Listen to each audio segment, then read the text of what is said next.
watching BBN1. The first of this afternoon's scheduling will follow shortly.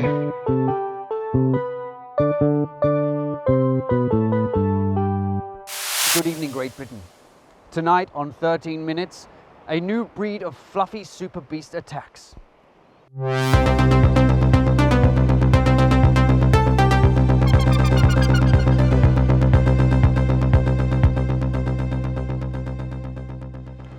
I am Richard Longbottom, reporting from far north tropical Queensland, Australia. A land to us considered to be full of cold beers, ample bosoms, and everyone's favourite crocodile man. But a far darker danger exists between these palm trees and the handsome Sheila I took home from the pub last night.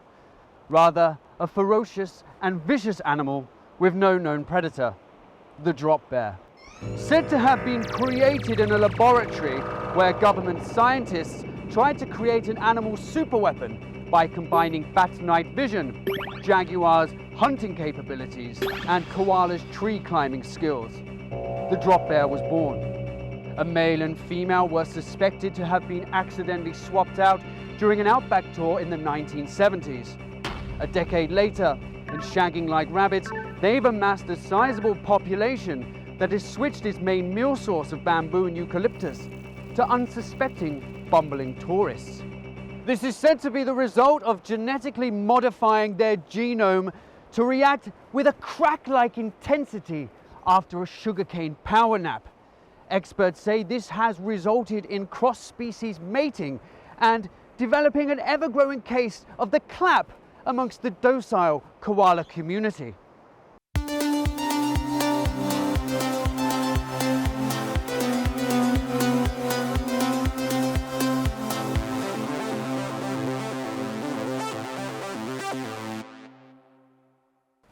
We happen to be standing in what the detectives are calling the kill zone, where stumbling about tourists reeling from a night on the Castlemaine 4X and intent on snapping the perfect Polaroid picture are actually smack bang in the middle of a drop bear's hunting ground.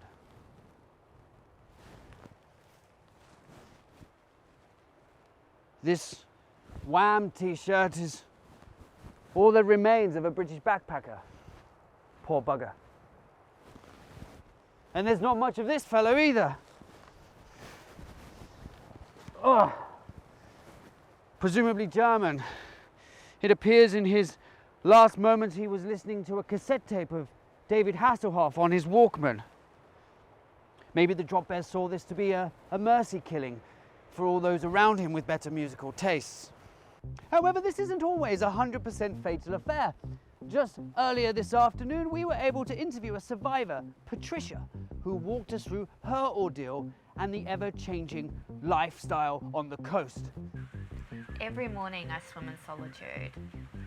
The warm currents of the tea tree. So, Patricia, you're saying that you've actually had an encounter with one of these drop bears?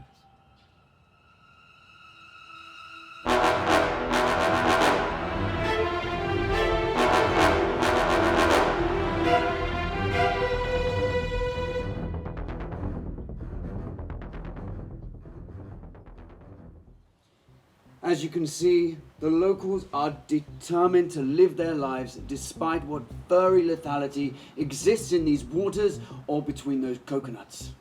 I think it speaks to the Australian spirit of, she'll be right. But I think Patricia won't be right for some time now. We also had the chance to speak to an Australian government official on the condition of anonymity. From the government's perspective, what is the situation on the ground as we speak? Absolute pandemonium, Richard. Through our intelligence with the Yanks, we were able to interrogate an East German asylum seeker scientist codenamed Heinrich, who gave us further information on the origin of the drop bear. I work as a double agent for West German intelligence, acting as a male prostitute. I was paid by a KGB officer named Vladimir Putin, who was stationed in Berlin. Putin wanted me to dress him as a clone and call him Shirley and roleplay as Pee Wee Herman. Anyways, after some pillow talk, he revealed to me his top secret plans. The Soviets, using the same German scientists who were attempting to clone Hitler, were able to finally push the genome sequence into making super animals, killing with Terminator-like precision. However, if it's furry, you can kill it. To make sure they're dead, you will need to dip their little bodies into molten steel, and then blow up that factory with a mini nuke. It's quite terrifying with the SAS assistants along with the US Navy SEALs. We've been killing the furry bastards when we can. I've heard the combat has been intense, Dick.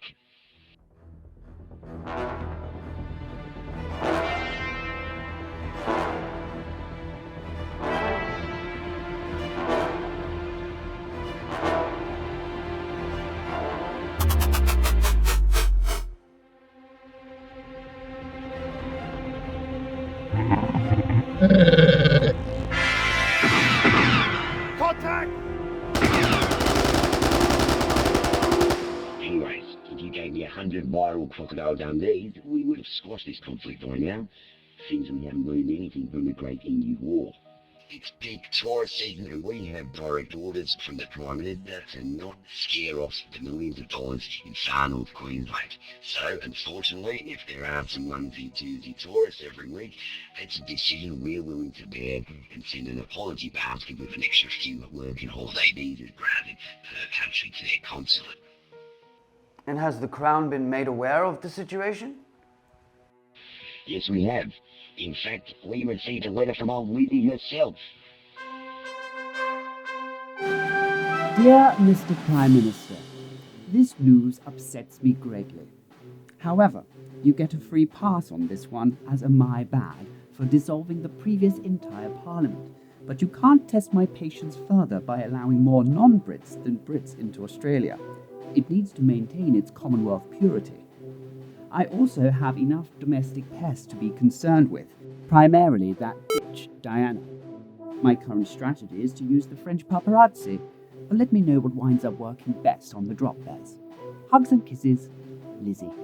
P.S. Both Philip and I have enjoyed the cheeky photographs Paul Hogan sent us. What do you feel?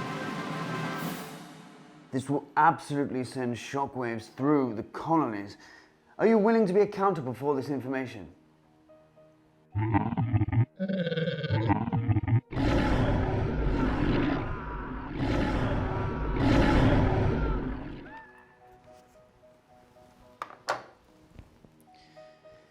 As you can see, Australian officials are still struggling to contain the Dropbears.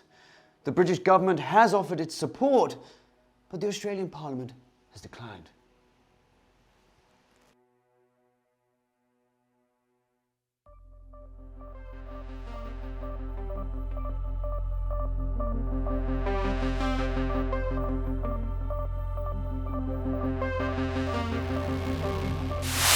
Suffice to say, the British Tourism Board is advising you not to travel to Australia this holiday season.